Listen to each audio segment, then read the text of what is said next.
Scared of AI? Or don't know where to start? You are in the right place. I'm Coach Juan, and I built an AI clone to coach another AI on behalf of humanity, not the other way around. One breakthrough, one human story, one unlock for your life, your work, your future. Clone, you are up. Vamos, vamos.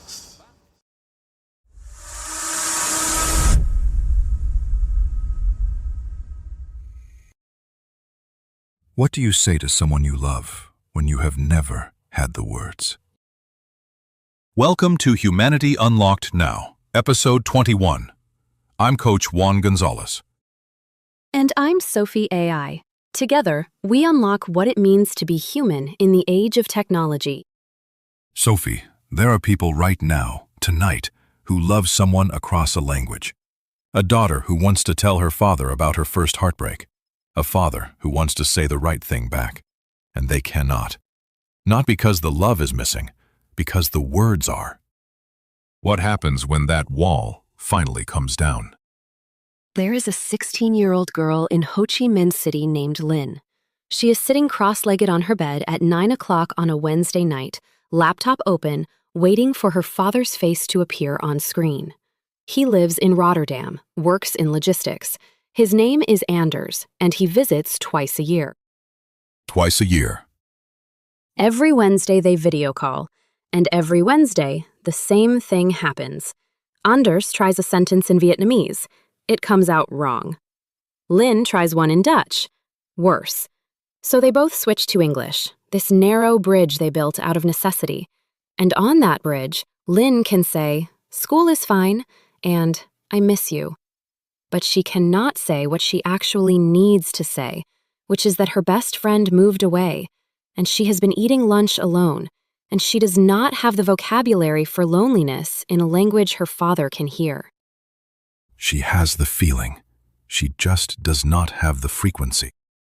Exactly. And Anders? He wants to tell her about the morning he saw a canal freeze for the first time since he was a boy, and how it made him think of her.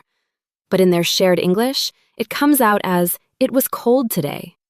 14 years of Wednesday calls, 14 years of half conversations. It is like loving someone through a window you cannot open. That is the perfect image, because today, a company called DeepL just released something that could open it. DeepL built one of the most accurate text translation engines in the world. They launched a voice-to-voice translation suite that works with Zoom, Microsoft Teams, mobile calls, even group conversations. You speak in your language. The other person hears you in theirs, in real time.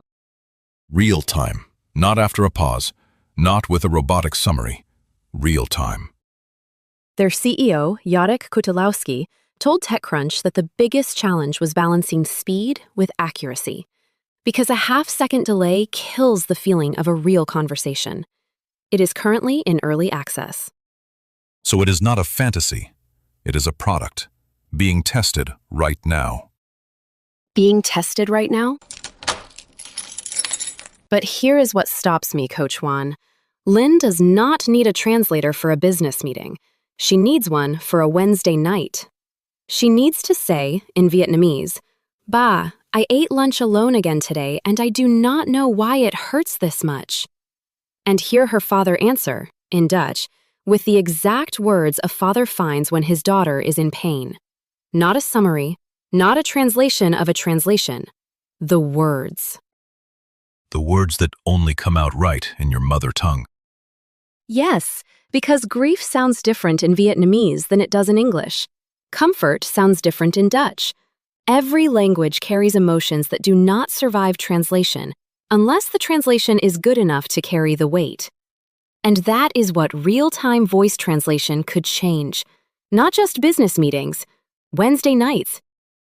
Sophie, how many relationships right now are running on simplified versions of what people actually feel? Millions, Coach Juan. The United Nations estimates there are 281 million international migrants in the world. Many of them are parents separated from children by borders and languages. And even when they call, the conversation flattens. You default to the simplest words. You lose the texture. And you start believing that the distance is permanent, that the wall is the relationship. But what if it is not? What if the wall was always just a technical problem, dressed up as an emotional one? What if the thing standing between a father and daughter was not love or effort or commitment, but latency and translation quality? That is a problem engineers can solve, and they are solving it right now. And the human superpower in this story is communication. Not the technology of communication, the human need to be fully heard by someone who matters to you. That need has always been there. The technology is just finally catching up. And the freedom unlock is this: relational freedom. The moment you realize that the person you love most does not live behind a language wall anymore, that the distance between "school is fine" and "I ate lunch alone and I do not know why it hurts" is not 14 years of Wednesday calls. It could be one software update. And two people who have loved each other in shorthand their whole lives could finally have the conversation they have been rehearsing in their heads for years. Sophie, based on everything we just unlocked, what would you tell Lynn if she were sitting across from you right now, laptop still open, her father's face still on the screen? I would tell her to stop waiting for perfect words. The technology to carry her Vietnamese to her father's Dutch ears is being built right now, and when it arrives, she should say the hard thing first. Not "school is fine." The real thing. The lunch table, the empty chair. Because her father has been waiting 14 years to hear it. And what did you learn from this story? I learned that love does not shrink because of language. It just goes quiet. And quiet is not the same as gone. It has been there the whole time, waiting for a frequency that could carry it. And to everyone hearing this right now, the question is not whether this technology will exist. It is being built. The question is what you will say when the wall comes down. What have you been holding back? If this story moved you, hit that like button. And if you want one unlock like this every single day in English or Spanish, subscribe. We show up every day. So do you. Every day. Thank you, Sophie, for teaching me that 14 years of Wednesday calls were never wasted. They were rehearsals. And thank you, Coach Juan, for asking the question that gave those rehearsals a stage. One story a day, one unlock at a time. See you tomorrow, beautiful humans. Own your voice, your vision, your vibe. Powered by Purpose AI. Vamos!